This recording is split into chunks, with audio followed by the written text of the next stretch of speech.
G'day everyone. Like a lot of you guys out there, I've been asked more and more to shoot real estate videos. And today I thought I'd talk to you really quickly about the kit I use to shoot my real estate videos. And I'm also going to show you a sample of a video I actually did for an agent just recently. So my video shooting kit at the moment consists of this. We have a Sony A6000 with a Samyang 12mm Cine lens, and that's all mounted onto a Zhiyun crane. This system here has allowed me to get really good, smooth gimbal shots inside a house and produce basic real estate videos. Nothing fancy just yet, no over-the-top equipment, just basic stuff to begin with that helped me get into the real estate videography business like a lot of us have been asked to do. So without any further ado, I'd like to show you this video which I produced for an agent just recently.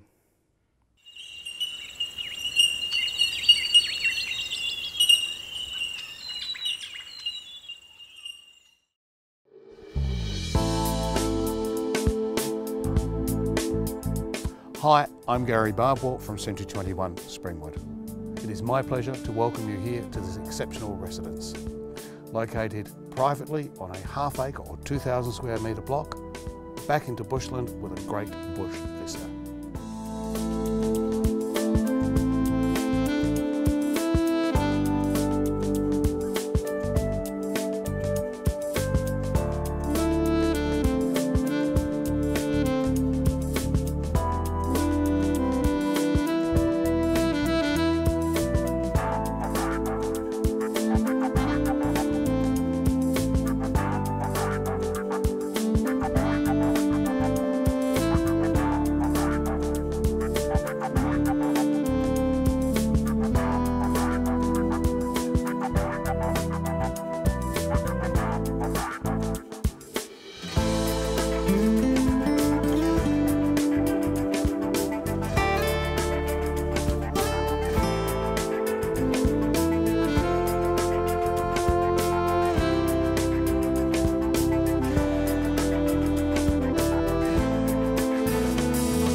This home's appeal will suit growing families and executive couples alike.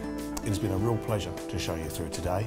I look forward to hearing from you, and my team and myself would love to be showing you through. Just give us a call for a private inspection or to booking to our next open.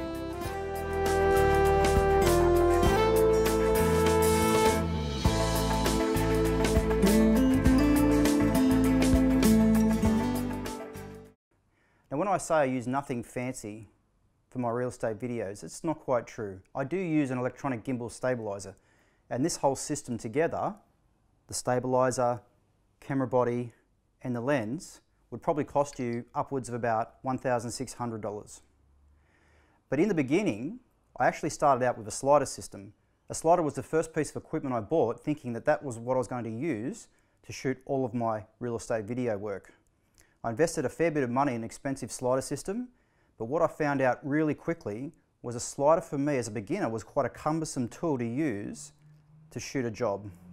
Now using a slider manually requires a bit of skill and practice to get nice smooth movements, so I thought I'd invest in a motorized slider system. The problem was though, the motorized system itself, although simple for videographers who are experienced in using that piece of equipment, for me as a beginner, setting it up and constantly setting up the moves for different rooms ate so much time out of my jobs that I would end up taking 2 to 3 hours to try and shoot a video on site, and that just wasn't working for my agents.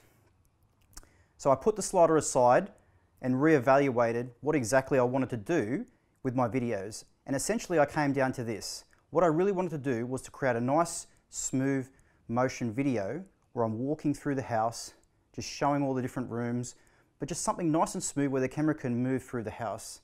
And that's when I settled on a gimbal system. So the mistake I made with the slider was really just not evaluating what kind of video I really wanted to create for my agents, what kind of work I wanted to do, what I wanted the finished product to look like. Now, I thought in the beginning that a slider would provide all those cool, smooth moves, but really a slider is stuck in one spot on a tripod.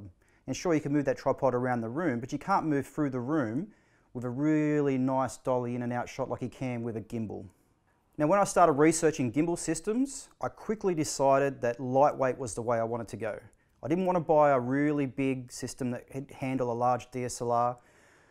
I actually wanted a system that would handle a small mirrorless camera. I already owned a Sony A6000, and I thought, well, I can get a wide angle lens for the Sony A6000, and I can get a nice light gimbal system, which is not too expensive. So I chose the Zhiyun crane. The Zhiyun crane has very good reviews, and it was only $800. The Sony A6000 body was $600. And I got the Samyang Cine lens. It's a 12mm Cine lens for $400. So all up, this system costs roughly $1,800.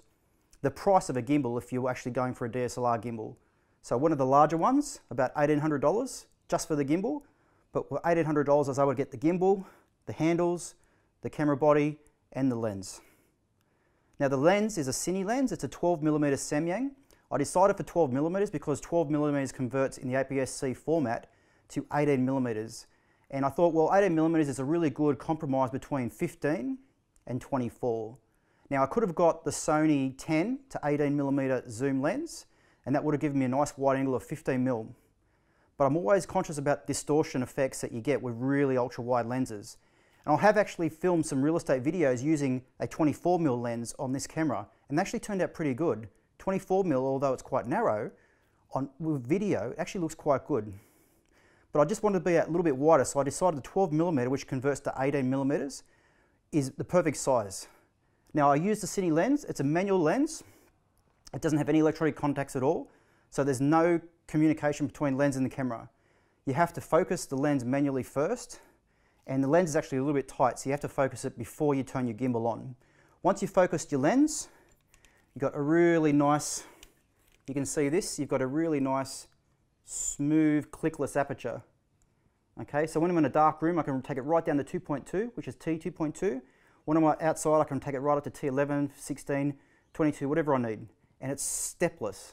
So you can literally make, as you're walking around, you can make micro adjustments to it just to get the exposure just perfect. And if you wanted to, you could actually change this on the fly if you're smooth enough. But for me, this system itself, the 12mm Cine lens, the A6000 body with the HD footage, the Zhiyun crane with the dual handle setup, it works perfectly. Now another advantage of having a lightweight gimbal system like this with a small mirrorless camera is the ability to attach the gimbal to a monopod. And I've got my gimbal now attached to my Manfrotto 680B monopod. The gimbal itself has a 1/4 inch thread on the bottom. Manfrotto monopods have a dual 3/8 1/4 inch. The thread actually pushes down and reveals a 1/4 inch underneath. So now, with the monopod in my hand, I can actually use my gimbal as a small jib. Now, albeit it's not stable this way, so you've got to watch your lateral movements, but with a little bit of practice, I've been able to get super smooth jib shots with this system.